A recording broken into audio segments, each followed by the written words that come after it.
esta entrega de la Tribu Hereje presentamos una mirada sobre las relaciones intergeneracionales desde la óptica demográfica.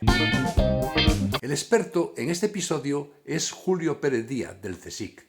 Díaz hace hincapié en la dualidad de conceptos contrapuestos, tales como la fecundidad real frente a la deseada, y eleva a un nivel crítico las acusaciones infundadas sobre el egoísmo de las nuevas generaciones en cuanto a su posición con la natalidad.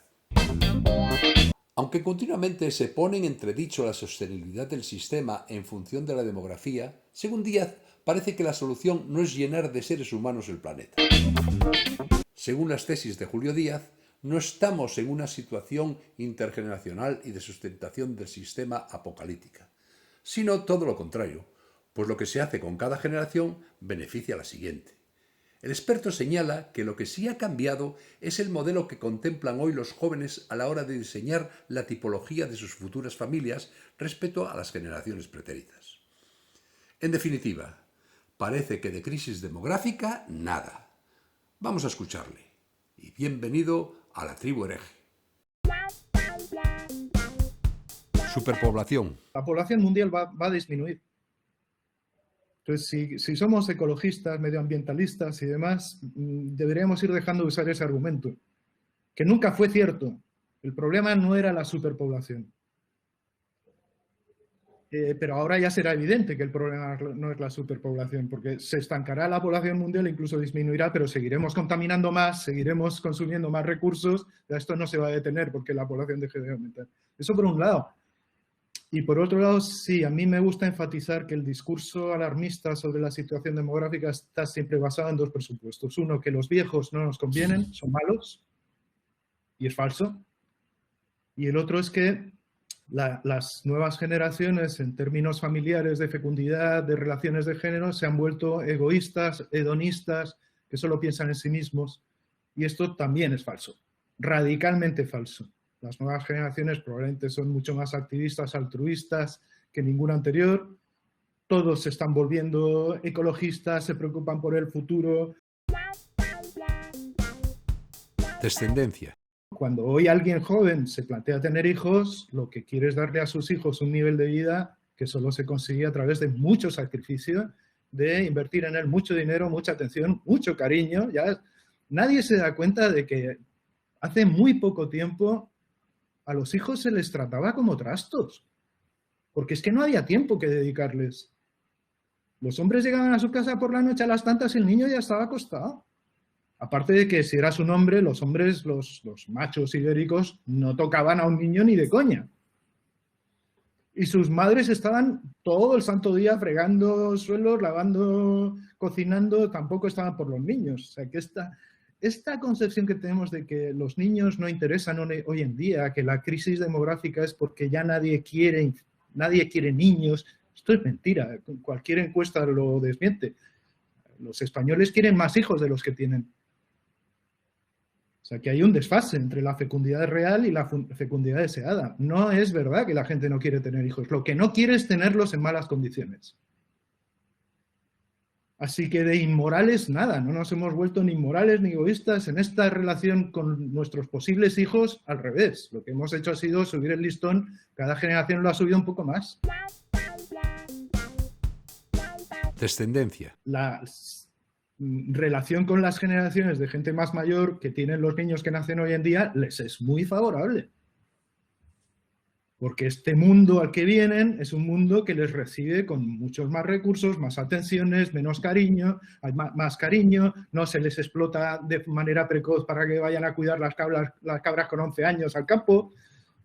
Tienen 30 años y todavía están viviendo de los padres, haciendo viajes de ampliación de estudios a Reykjavik o a Tegucigalpa. Pero parece ser que la juventud actual está muy mal. Bueno, ¿qué se le va a hacer? Despoblamiento. Hace falta que socialmente empecemos a ver la vejez de otra manera. No podemos seguir pensando en la vejez en términos negativos, que es lo que le pasa a todos los que hablan de la crisis demográfica que tiene España. Es una crisis demográfica porque no nacen niños. Y el problema de que no nacen niños es que la proporción de mayores es muy grande. Quien piensa así no ha entendido nada del cambio. O sea, se creen que España es un pueblecito de Soria de 200 habitantes en el que solo hay mayores y es un desastre y se va a extinguir, pero es que no tiene nada que ver una cosa con la otra. El pueblecito de Soria a lo mejor tuvo muchos hijos, lo que pasa es que se han ido. Y el despoblamiento rural no es nada asimilable y no se puede utilizar como un patrón para alarmarnos sobre la baja natalidad española y sobre el envejecimiento de la población de España, porque eso no tiene que ver con la inmigración, no es que la gente se haya ido de España. Es que hemos inventado otra manera de reproducirnos, que es en vez de tener muchos hijos que viven poco, cuidarlos mucho más, que vivan mucho, y claro, no puedes tener tantos como antes, tienen menos. Pero el resultado de eso es que España en un siglo ha pasado de 18 millones de habitantes a 40 y muchos. Esa es la crisis. Este es el suicidio demográfico que dice algún cenutrio por ahí. El suicidio demográfico es que con muchos menos nacimientos tenemos mucha más población. Jolín, qué desgracia demográfica, qué malos somos y qué mal nos comportamos. Escepticismo. El reto demográfico a mí me parece una milonga. Fue un recurso político en determinada administración de cierto gobierno que el actual gobierno se ha tragado. No solo se lo han tragado, sino que lo han incluido en el título de un ministerio, nada menos. Y por suerte se han concentrado mucho en la parte de despoblamiento rural, que yo creo que ese obviamente sí es un reto para los municipios afectados, porque la población total no disminuye, no hay despoblamiento en España, es mentira esto. Lo que hay es despoblamiento de ciertas zonas, y esto tampoco es nuevo, además, esto se plantea como una situación crítica y una crisis contemporánea, moderna, y no es cierto. El mayor despoblamiento rural de este siglo se produjo en los años 60, que fue cuando emigraron millones de personas de las zonas rurales. Así que lo del reto demográfico a mí me produce mucho escepticismo. Estandarización. El estándar con el que hoy en día nos planteamos tener hijos se ha elevado muchísimo. Es que este es otro discurso erróneo, pensar que tener hijos es lo mismo hoy que hace 50 años en este país. Es el mismo error que hablar de pesetas o de euros sin ver la diferencia de valor.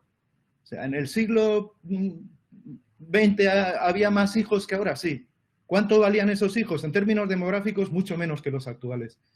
Los actuales valen más, son euros, no son pesetas, pero para que valgan más, en términos demográficos, estoy haciendo toda una metáfora, valen más porque viven el triple que un niño de hace 100 años.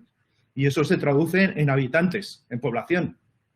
Son años de vida 3 veces más que un niño de antes. Así que, ¿y cómo hemos conseguido que valgan tanto esos niños? Invirtiendo mucho en ellos. Y yo creo que lo que explica la baja natalidad es que el estándar social hoy en día de tener un hijo es muy alto. Hoy no tienes un hijo en cualquier condición, no lo tienes cuando no tienes un trabajo estable, no lo tienes si no tienes condiciones que darle, que mejoren incluso las que tuviste tú en tu infancia, y eso cuesta mucho, así que mucha gente al final no tendrá hijos, claro, pero no es un acto ni de egoísmo ni de pensar solo en sí mismos. Socialmente lo que hemos hecho es todo lo contrario, volvernos mucho más generosos con la siguiente generación. Queremos darles más, si no podemos, no les tenemos. Economía. Ha habido una inflexión histórica muy clara en el siglo XX, en términos intergeneracionales, y además muy fácil de detectar en cada país. Tradicionalmente, los jóvenes, a sus familias, a sus padres, les resultaban rentables. Yo todavía soy de una generación en que mi primer sueldo se lo puse a mi madre en la mano, porque los hijos tenían que contribuir a la economía familiar. Y esto ha sido siempre, sí, nos podemos ir hacia atrás, las clases populares, cuando empezaba el niño a trabajar, que empezaba muy pronto. O sea, la edad media a la que empezó a trabajar la gente que nació al principio del siglo en España fue 14 años, la media. Y todavía en los años 70 había muchas chicas que empezaban a trabajar, dejaban el instituto y con 15 años estaban en una oficina o limpiando. Y llevaban el dinero a su casa. Entonces, tener hijos contribuye a la economía familiar. En algún momento, en los años 70, 80, esto sufre una inflexión radical. O sea, una constante histórica que fue siempre que los hijos contribuyen a la economía familiar, de repente las fichas del dominó que estaban sobrepuestas así, hacen esto y es al revés. Y ahora los hijos reciben de la generación anterior toda la vida, toda. En ningún momento se convierten en suministradores de recursos para la familia, ni siquiera cuando trabajan. Patrones. ¿Cómo podemos seguir hablando de las relaciones entre generaciones como una cosa que se ha roto y ya sabemos cómo era antes? No tenemos ni puñetera idea de cómo fue la relación entre generaciones en cada momento histórico. Tendríamos que investigar ese momento. Pero se vive muy bien de tópicos, sobre todo cuando se pretenden cosas del calado que se pretende al hacer una reforma de pensiones, pagando menos a la gente que lleva toda la vida cotizando, aumentándole el periodo de cotización. Claro, de algún modo hay que convencer al personal. Sostenibilidad. Al final, cuando se habla del pacto intergeneracional, siempre es para lo mismo. Es para decir que, claro, el sistema de pensiones se basa en este pacto, pero que ahora, dada la situación demográfica, esto no va a ser sostenible. Y esto es una barbaridad. Una barbaridad. Porque las nuevas generaciones han recibido más que ninguna otra en la historia de este país de las generaciones previas. Y eso además se va a traducir en que cuando entren en el mercado de trabajo lo van a hacer en un mundo mucho más productivo y que genera mucha más riqueza. El problema no es si son pocos. El problema es si no seguimos progresando y hasta ahora llevamos unos cientos de años en que parece que cada generación produce más que la anterior. Hay mejores medios, hay mejores infraestructuras, se han inventado cosas. Intergeneracionalidad. Ha habido revoluciones productivas a lo largo de nuestra vida, de los que tenemos la edad que tenemos ahora, innumerables. Nosotros hemos visto yo vi cuando en mi casa se puso el primer teléfono de pared, tenía 27 años. Esta relación entre generaciones al final es una manera de decir, tenemos que seguir como hemos seguido siempre y para eso a los jóvenes ahora les vamos a cobrar menos para pagar a los viejos. Todo esto son mentiras, pero de un calibre acojonante. Transferencia. Los viejos son unos, los jóvenes son otros, y lo que se lleven los viejos es algo que pierden los jóvenes. Esto es mentira. Si uno piensa en términos generacionales, lo que tú consigues para los viejos en ergonomía urbana o en mejor atención específica para la gente mayor, en lo que sea, son cosas que después van a beneficiar a los que siguen detrás. No le estás robando nada a los detrás, al revés, les estás abriendo camino para que ellos se beneficien de eso que a ti ahora te está costando Dios y su madre. Porque de repente ahora nos damos cuenta de que las aceras no permiten a la gente que va en silla de ruedas pues ir de un sitio a otro. Oportunidad. Han llegado otras generaciones con unas características muy distintas y la vejez actual es muy conveniente socialmente, económicamente, son un sector de consumo muy importante de parásitos, nada, han trabajado toda la vida, tienen la vivienda en propiedad prácticamente todos, así que al revés, cuando llegan crisis como las dos anteriores, la económica y esta sanitaria, los mayores han echado un cable a las generaciones más jóvenes, a sus hijos, a sus nietos, si solo hay que ir a las guarderías a ver quién va a esperar a los niños. Innovación. A mí me gusta decir que la vejez actual no solo es innovadora, es que además va rompiendo barreras, porque como son los primeros que llegan a las situaciones, y esto lo he hablado bastante cuando el tema son los supercentenarios, porque estamos hablando de la juventud joven, de la vejez joven. Yo te estoy hablando de estos que llegamos ahora a la vejez.